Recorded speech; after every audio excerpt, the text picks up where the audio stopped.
En esta diapositiva nos están mostrando el operón lactosa, la estructura y algunos aspectos de su regulación. Entonces aquí estaría lo que es el operón lactosa. Está formado por dos genes, un gen LAC-I que codifica para el represor, que está formado por 1040 pares de bases.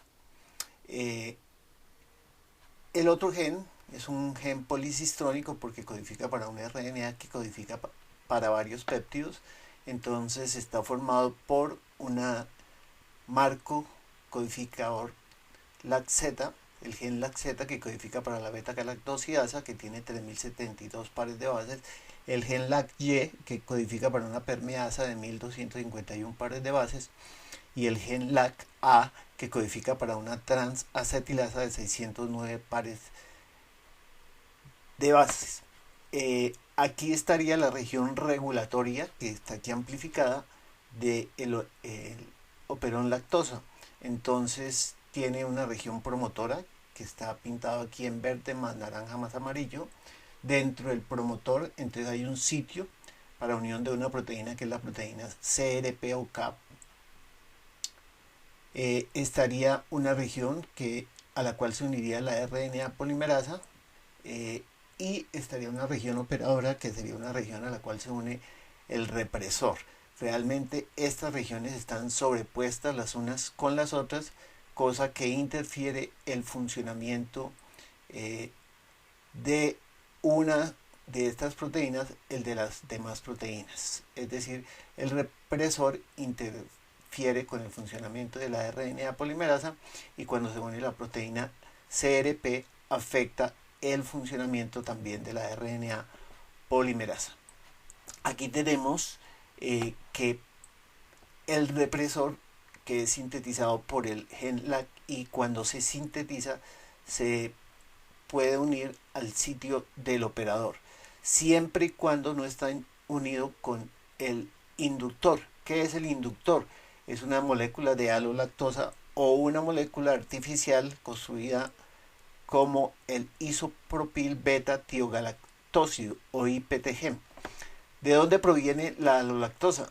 La alolactosa viene de una reacción catalizada por la beta galactosidasa, esta misma, que nos hidroliza la lactosa y nos la separa en glucosa y en galactosa.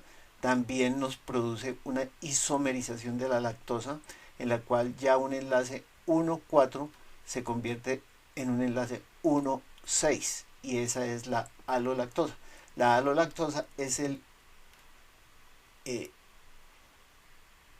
inductor del represor, es decir, cuando se une al represor, el represor se separa del operador. Entonces, aquí nos están mostrando dos estados que no son los únicos estados del operón lactosa. Entonces nos dicen la transcripción está bloqueada y la transcripción está activa. Entonces, cuando la transcripción está bloqueada, cuando el represor se puede unir al operador porque no hay inductor.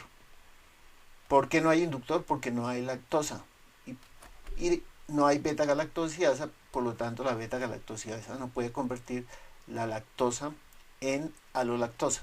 Entonces el represor se une al operador. Como se sobreponen el sitio de unión al operador y el sitio de la RNA polimerasa, entonces ya el sitio de la RNA polimerasa está ocupado por el represor. La RNA polimerasa no se puede unir, entonces se mantiene separada, y por eso no se pueden expresar los genes LAC-Z, LAC-Y ni LAC-A. Cuando la transcripción está activa, cuando hay lactosa beta-galactosidasa que la convierte en alolactosa, entonces la alolactosa, que es el inductor, se une al represor y no permite que el represor se una al operador. Entonces al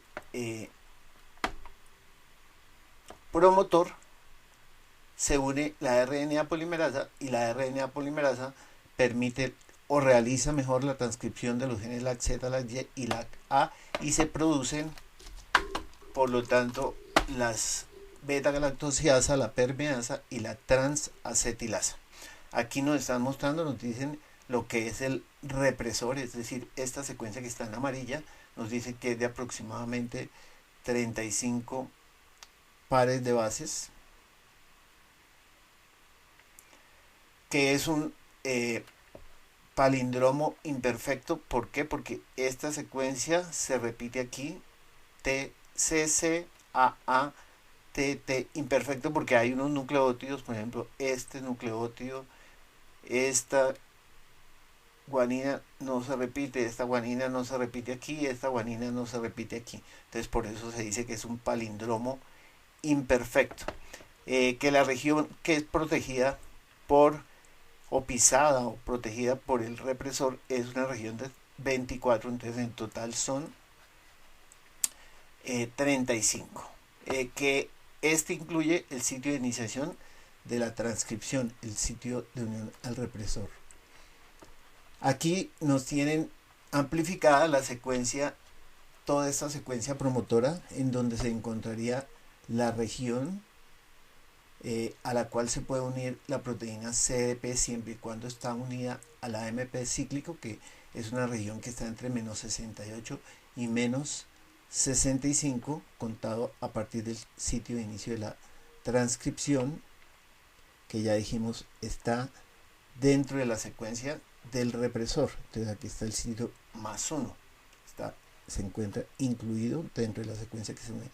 Estos nucleótidos hasta aquí, toda esta región, a toda esta región de nucleótidos se une la RNA polimerasa, y a estas aquí estarían los 35 nucleótidos a los cuales se uniría el represor. Entonces des en cuenta que están sobrepuestos los nucleótidos a los cuales se une la RNA polimerasa y los nucleótidos a los cuales se une el represor. Entonces cuando está unido el represor al operador, pues no se puede unir la RNA polimerasa.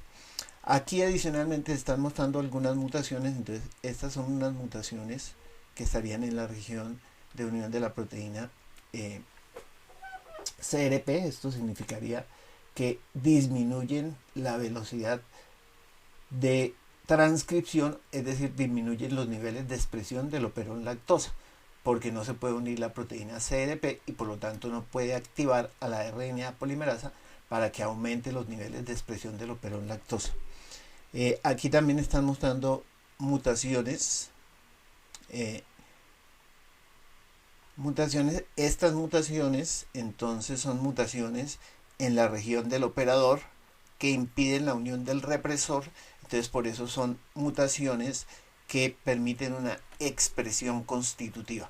Como nunca se puede unir el represor, siempre se puede unir la DNA polimerasa, y la DNA polimerasa siempre va a inducir la expresión de los genes contenidos en el operón lactosa, es decir, los genes LAC-Z, LAC-Y y LAC-A. En esta parte de la figura nos están mostrando la estructura del represor lactosa. Entonces nos dicen que el represor lactosa está formado por dos, aquí nos están mostrando por un tetramero que se forma por la unión de dos dímeros. Aquí nos están mostrando los dos dímeros, nos dicen un monómero está en verde, el otro monómero está en agua marina.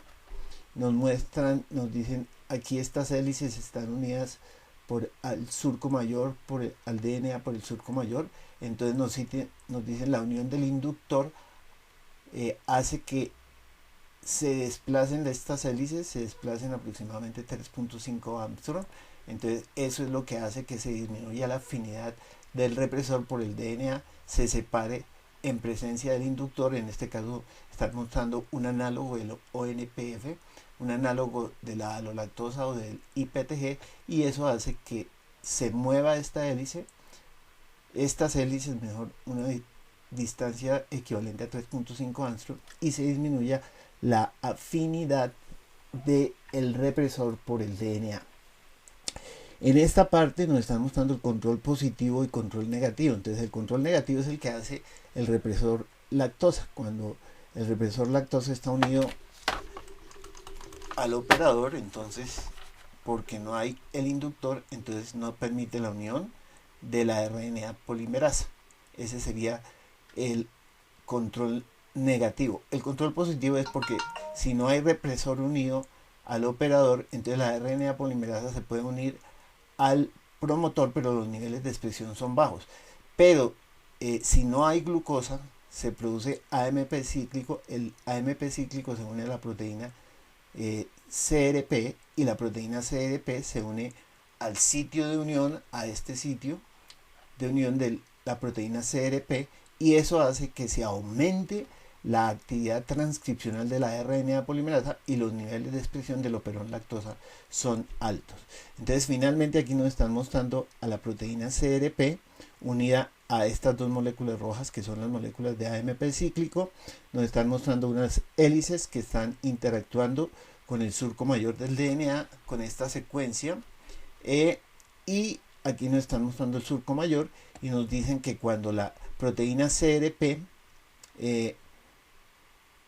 interactúa con el DNA del promotor de la secuencia de unión de la proteína CRP, produce una torsión brusca de la cadena de DNA.